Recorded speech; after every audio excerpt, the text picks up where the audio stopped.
అప్పట్లో గోదావరి దాటాలంటే పెద్ద బ్రిడ్జిలు లేవు. ఆ పడవలు నడిపేవాళ్ళు రాత్రిపూట ఎవరొచ్చినా నది దాటించేవారు కారు. ఎందుకంటే ఆ నదిలో మునిగి చనిపోయిన ఆత్మలు రాత్రిపూట ప్రయాణికుల రూపంలో వస్తాయని వాళ్ళ నమ్మకం. రాత్రి పడవ నడిపే సోమయ్య ఇంటికి వెళ్దామని పడవ కడుతున్నాడు.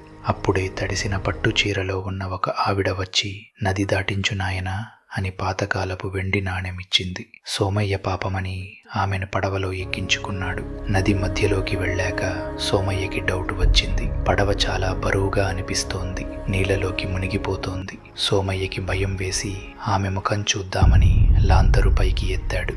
లాంతరు వెలుతురులో ఆమె ముఖం కనిపించలేదు, కానీ పక్కన గోదావరి నీళ్లలో పడుతున్న ఆమె ప్రతిబింబం కనిపించింది. నీళ్లలో ఉన్న ఆ ప్రతిబింబంలో ఆమె పట్టు చీరలో లేదు. ముఖం కాలిపోయి ఒక అస్థిపంజరంలా ఉంది.